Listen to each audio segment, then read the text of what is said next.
Alam mo ba kapatid, may dahilan talaga kung bakit pinipili ng partner natin na bumitaw sa relasyon. Even if ganun na katindi yung pagmamahal na nararamdaman natin mula sa kanila, napipili nilang bumitaw dahil sa mga ganitong dahilan. Kung interesado ka malaman kung bakit pipiliin ng partner mo na bumitaw sa iyo o sa relasyon nyo kahit gaano pa ka ayos o gaano pa katatag yung pagsasama. Way mo na rin to para maiwasan yan para kapatid. Pag-usapan natin, just keep on watching.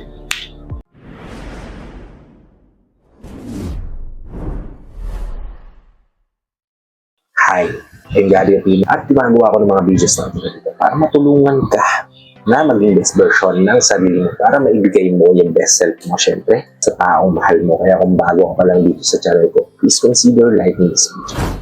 Hit the subscribe button and the notification bell para lagi kang updated sa mga videos natin na ito na i-upload pa natin sa inaharap. Ito yung mga bagay na nagiging dahilan kung bakit gusto mong bumitaw ng partner natin sa relasyon na meron.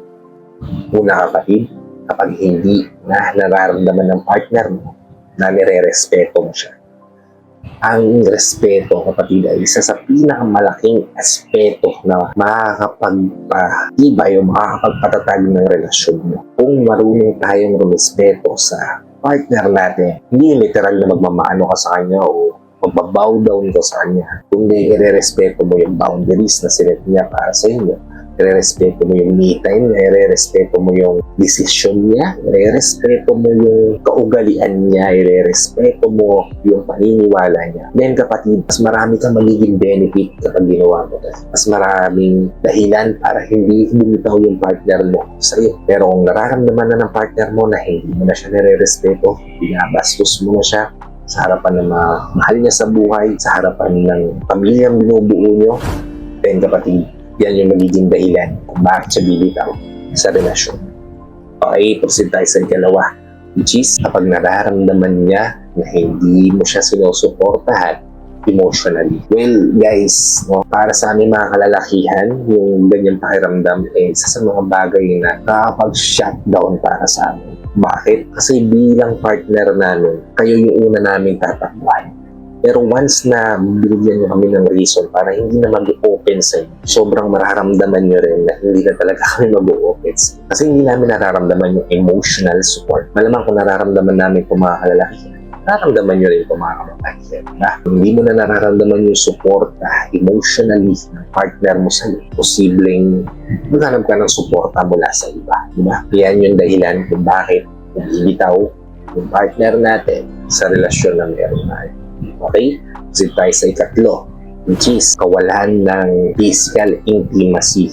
Yung non-sexual halimbawa kapatid, yung pagbabanding nyo ng weekly, di ba? Yung midnight movies, di ba? Yung mga thoughts sharing, di ba? Yung mga ideas generation, di ba? Yung mga ganyan kapatid. Yung hindi lang sexual intimacy yung binibuild nyo, kundi nabibuild din kayo ng mga bagay na ikakalago yung dalawa bilang mag-partner. Kung wala yan, yan yung posibleng dahilan para bumitaw yung partner natin sa atin. Dahil ang posibleng nagtatali na lang sa relasyon nyo ay yung pakiramdam na napapasaya nyo yung isa't isa sa mamagitan ng pagtatali. Diba? So paano kung wala ng pagtatali? So paano kung wala ng physical intimacy? Diba? Hindi na lalago yung relasyon nyo.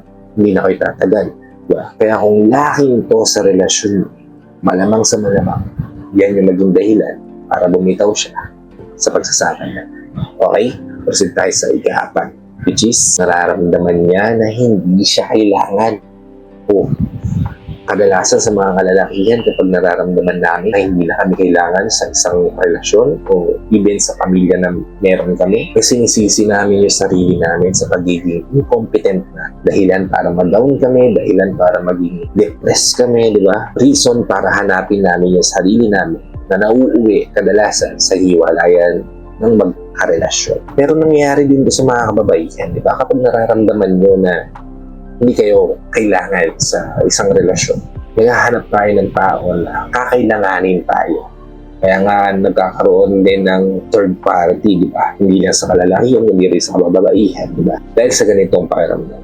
At yan yung dahilan kung bakit posibleng mawala yung nararamdaman yung dalawa sa isa't isa. Posibleng yung iwan yung isa't isa. Dahil sa kawalan ng pakiramdam, kailangan nyo yung isa't isa.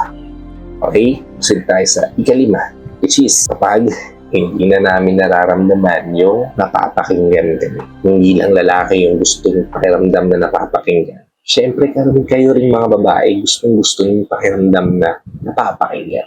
So, kung hindi nyo mararamdaman to sa isang relasyon, malaki yung posibilidad na okay lang yan ngayon na hindi ka pinapakinggan ng partner mo kasi mahalin mo ka. Pero kung madalas niya nang ginagawa, mapapatod ka, madalas niya nang ginagawa, bibitaw ka, madalas niya nang ginagawa, mararamdaman mo na hindi ka importante para sa kanya. Kasi hindi siya willing intindihin at pakinggan ka. Tama? Kaya ito yung isa sa mga bagay na garantisadong magpaparamdam sa isang tao, sa isang relasyon na bumitaw na lang sa pagsasama. Hindi ko naman ako pinapakinggan bakit pa ako mag-i-stay? Ikaw naman yung palaging tama bakit pa ako mag-i-stay? Diba? O di ikaw na yung tama, ako na yung mali, diba? Ikaw na yung masusunod sa lahat ng bagay. Tapusin na natin tong relasyon. Ayaw natin tong makapakinggan, di ba? Kaya nga ginagawa natin yung best natin para hindi ito mangyari sa relasyon. Kaya para maiwasan, saktong-sakto na nandito at nakikinig ng video natin. Siyempre, para matulungan mo rin yung mga taong nakapaligid sa'yo, share mo to sa kanila para nakatulong na sa kanila, nakatulong na rin ako sa kanila. Sa lahat pala ng FW viewers natin at sa mga viewers natin dito sa Pilipinas na walang sawang nanonood, palagi nakasuporta at palagi naka-tune in sa bawat video na ina-upload ko. Maraming salamat po sa kaibigan yung panonood at pagsuporta. Kung bago ka pa lang dito sa channel ko, please consider liking this video. Hit the subscribe button and the notification bell para lagi kang updated sa mga videos natin na dito na i-upload pa natin sa inaharap. So, hanggang dito na lang mga kapatid. Maraming salamat ulit sa panonood. I hope to see you all on my next vlog. Ingat ka dyan palagi, kapatid. May God bless you and always protect you. Peace.